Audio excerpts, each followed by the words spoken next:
So George, clearly it was a disappointing weekend last weekend, but there aren't many better opportunities to put it right than going to the home of the European champions, are there? No, it was massively disappointing on Friday night. I think we've been very, very honest about it. We were after the game, and we were on Monday, and have been this week. I don't think it was, I don't think it was a good look for us, if you like, and we were all pretty angry about it. Everyone's, like I say, been honest about it, and boys have come in with a really good attitude and taken it on the chin and accepted it, and no one's tried to make excuses, and we won't make any excuses about that on Friday night. But the important thing is we've thrashed it out now. We've set our stall out, and we've got to move on and look forward to La Rochelle. And obviously it's been a massively disrupted season, obviously with the breaks, some injuries to some crucial players as well.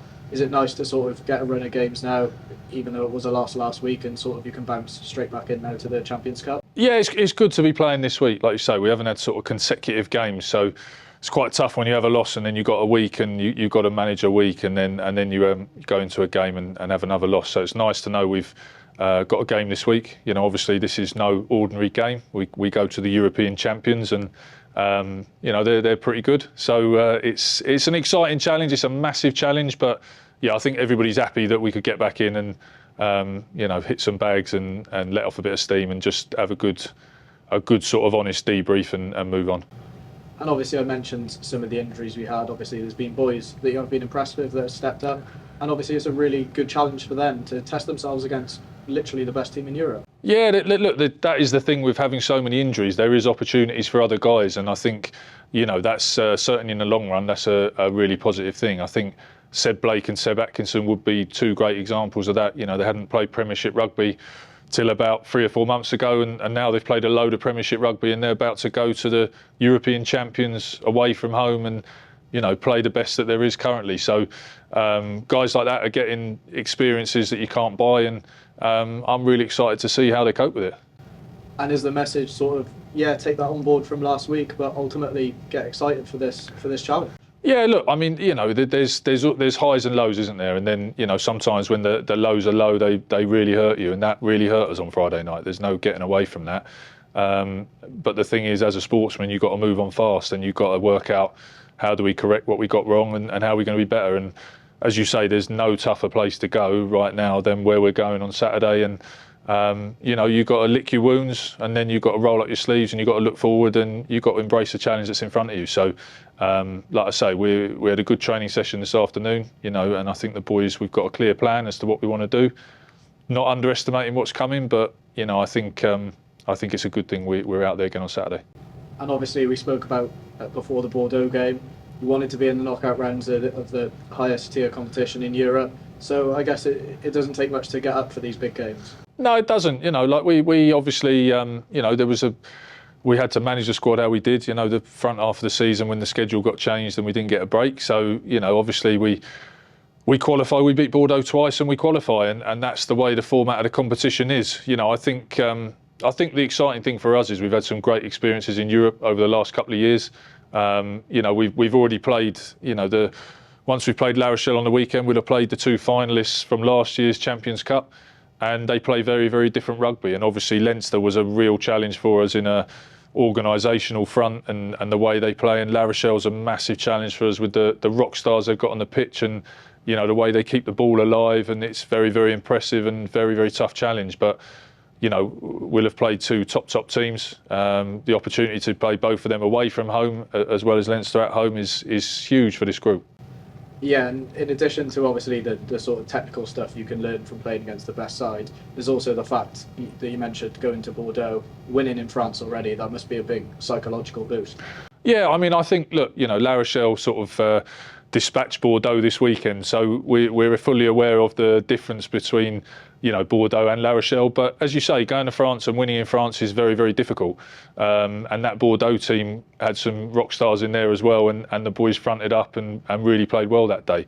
So, like you say, there's the technical side of it, there's the experience of playing against these guys, but there's also the experience of taking your game to them and leaving it all out there. And, these European knockout stages in European rugby, it's not everybody gets to go and do it. And I think to do it at the best club in Europe at the moment is a massive opportunity, and it's a massive opportunity to test yourself and see how hard can I go against the best.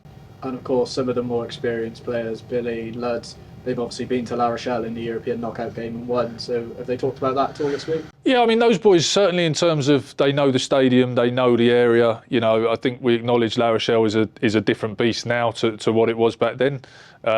You know, which the boys have referenced, but they have been out there before, so they do know this isn't a new stadium. You know, they've been out there, they've stayed in the hotel. So there's definitely some bits like that they've talked about. But as I say, this La Rochelle has seriously grown since the last La Rochelle that the boys played. But you know, it's like you say, we have won in France, and that was a great experience. And you know, it's a challenge that we welcome, this one.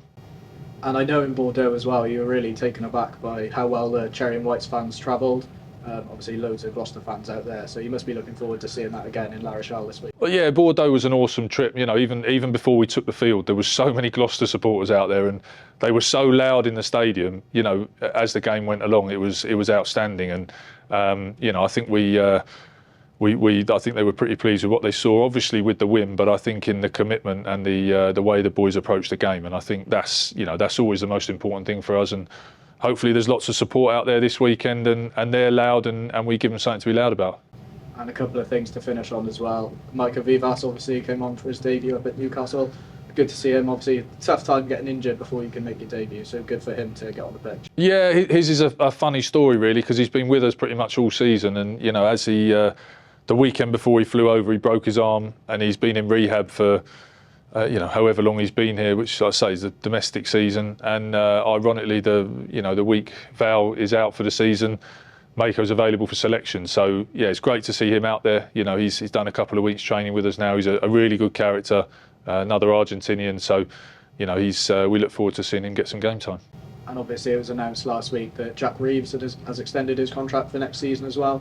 One of those players that we mentioned, the younger players, has got some Prem minutes this season, so obviously brilliant for him and brilliant for the club as well, that he's going to be sticking around. Yeah, absolutely, and I think Reeves, he was one of the standouts at the beginning of the year, and you know, he played some really good rugby, and he's been playing a lot for Hartbury. He's been out on loan, getting some experience and getting nice and sharp. So you know, I've got really high hopes for Reeves over the long term, and look, that's just part of our, you know, the way we want to do things. We want to have as many young Gloucester players as we can, and you know, Reeves has earned the right for a contract. He went over to America last year to get some game time and prove a point, and he did that and came back in really good form. So yeah, we're really grateful that he's signed, and we look forward to seeing him play more.